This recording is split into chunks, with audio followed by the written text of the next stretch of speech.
This podcast is sponsored by Talkspace. You know when you're really stressed or not feeling so great about your life or about yourself? Talking to someone who understands can really help. But who is that person? How do you find them? Where do you even start? Talkspace. Talkspace makes it easy to get the support you need. With Talkspace, you can go online, answer a few questions about your preferences, and be matched with a therapist. And because you'll meet your therapist online, you don't have to take time off work or arrange childcare. You'll meet on your schedule, wherever you feel most at ease. If you're depressed, stressed, struggling with a relationship, or if you want some counseling for you and your partner, or just need a little extra one-on-one support, Talkspace is here for you. Plus, Talkspace works with most major insurers, and most insured members only pay a $25 copay or less. No insurance, no problem. Now get $80 off of your first month with promo code SPACE80 when you go to Talkspace.com. Match with a licensed therapist today at Talkspace.com. Save $80 with code SPACE80 at Talkspace.com.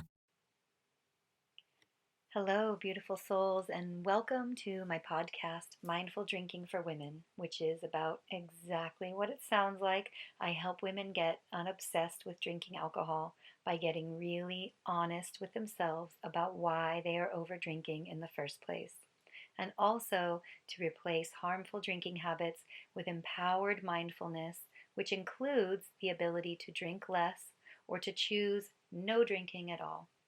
Hi, my name is Jessica Betancourt, and I'm a certified life coach and hypnotherapist specializing in addiction transformation. And in today's episode, I'm going to be talking about what I am looking back in retrospect now and seeing as the very first action step that I took, which essentially became the beginning of my healing from alcohol addiction journey. And that step is naming that it is time for a change. It is declaring that you are willing to change, even if you feel scared or you're not sure how you're going to do it, or you just don't know. It just is a mysterious, unforeseen thing, and yet your willingness to step into that place is the very first step that you need to take. So you need to come to a point where you can get really real with yourself, where you can look at your drinking and say, okay, this is definitely not how I want to live the rest of my life. On the day I die, I don't want to look back and have this be my legacy. I don't want people to remember me as the person who was always drunk or the person who was, irritated and irritable and hungover. None of those things, right? That's not what our life should be about. So if you're coming to that point where you're asking yourself these questions, then you're in a really good place. You're ripe for change. So you just need to get to that place where the cost of staying the same is far greater than the cost of taking some actions to change your lifestyle. So this in and of itself is where a lot of folks just stop, or it's where they find themselves over and over again, because changing one's lifestyle can feel very confronting, especially with a thing like alcohol, because it is so immersed into the fabric of our histories, our pasts, our culture, and almost all of our social activities. And it can feel like, but who would I even be if I weren't drinking the way that I am so used to doing? And this is the best question you can ask yourself. Exactly this. Who would you be? Who would you be without the irritation, the anxiety, the hangovers, the money wasted, the mornings that suck? Who would you be?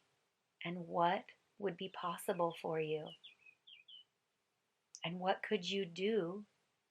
What could you do then that you can't do now?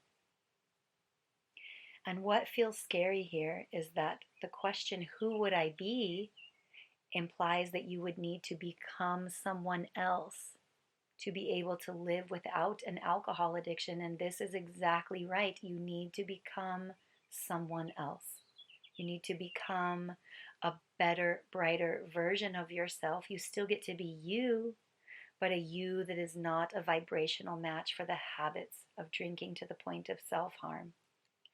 So who would I be feels scary because it's an unknown, And our minds don't like the unknown. They like the familiar. They like the comfortable. They like predictability. So in that unknown space, we can choose to feel excited instead of afraid. We can choose to feel like we get to create that person instead of default to some boring, grumpy, miserable person that we feel like we would be without alcohol. But that's not the case because it's completely a choice. Who do you want to be? Who do you want to create first in your mind and then physically step into that person with your actions and your habits?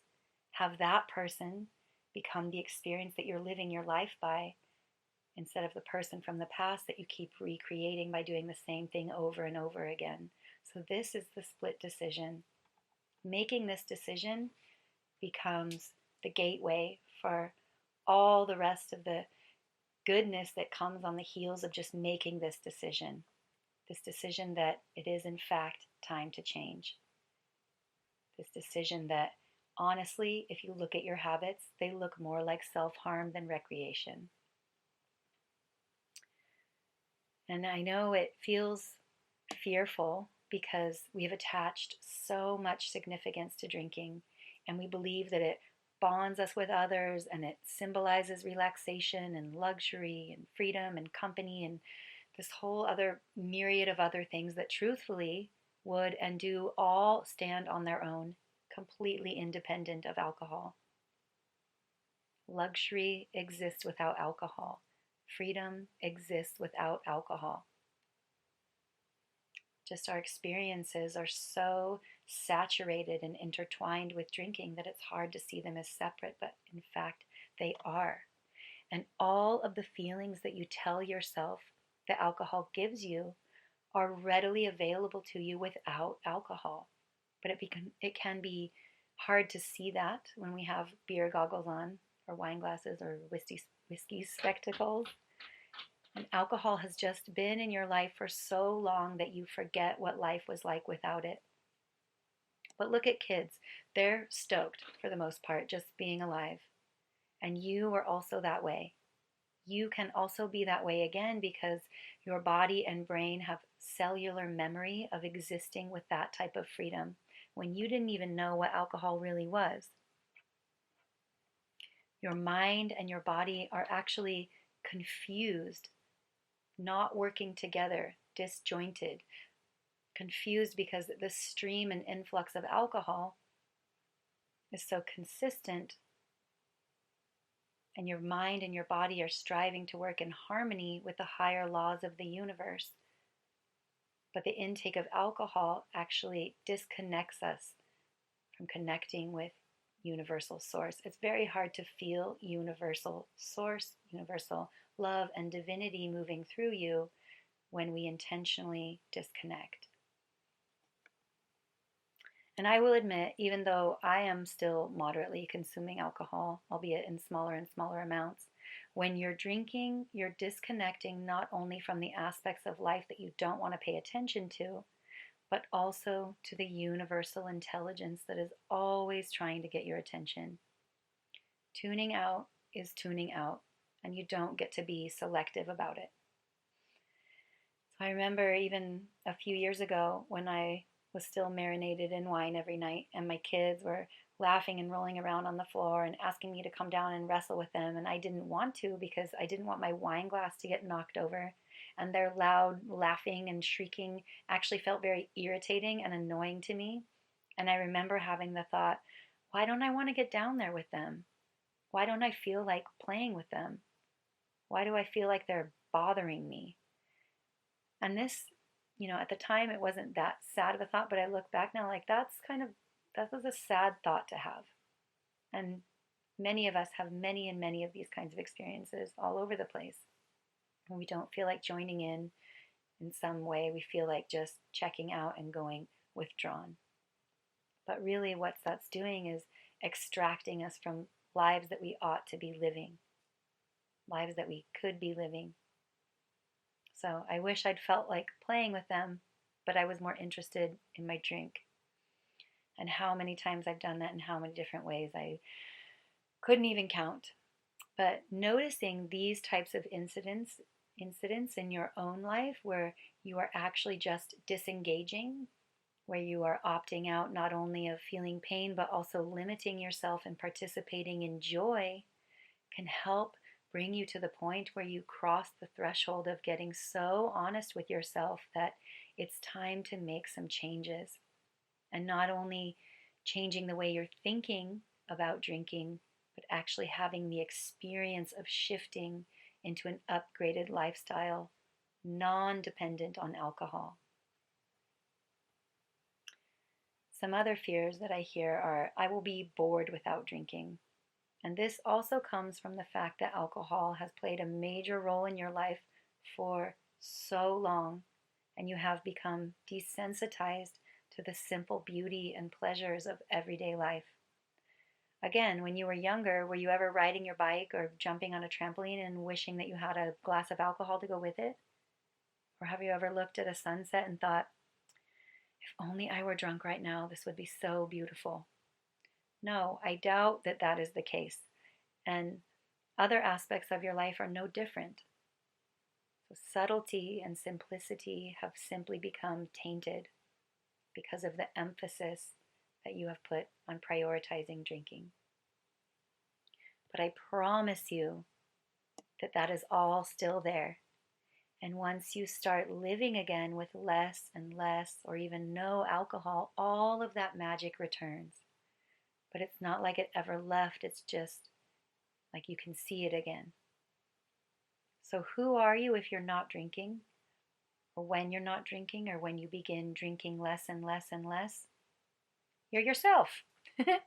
Your true self, your kid self, your soul self, your embodied self. You feel real again. You feel so alive with all of the ups and downs, and you're better able to self-regulate and to let go of things and to move into the future instead of recreating the past. You're you, a very vibrant you. And you never went away. You're just disconnected a bit. And once you make that bold move to admit that you're ready for change and you start taking action steps in that direction, you can reconnect. You feel whole again. And you will look forward to changing. So the secret is to focus on what you will gain and not what you fear you will lose. So if you are someone who is getting excited about making this shift away from feeling addicted to alcohol, my group program, The Mindful Drinking Method, begins a new round in mid-September. And if you'd like to have a chat to see if you'd be a good fit for that, that link is in the show notes. And I also work privately with clients. That is also an option for the next few weeks before I take some time off to travel this summer. Thank you so much for listening. I'm really enjoying making this podcast for you. If you have requests or suggestions or topics you'd like me to talk about, drop me a line, and I'd love to create some content based on what it is that you would like more clarity or more emphasis or more enlightenment on. Thank you so much for listening. I hope you've enjoyed today's episode and gotten some insight to the truth that change really is an inside job. And if you can see yourself living your most desirable life without alcohol sabotaging you, then you can absolutely do it. First you make the choice, and then you step into the action. Have a wonderful, awesome, super fun day, and I will see you next week.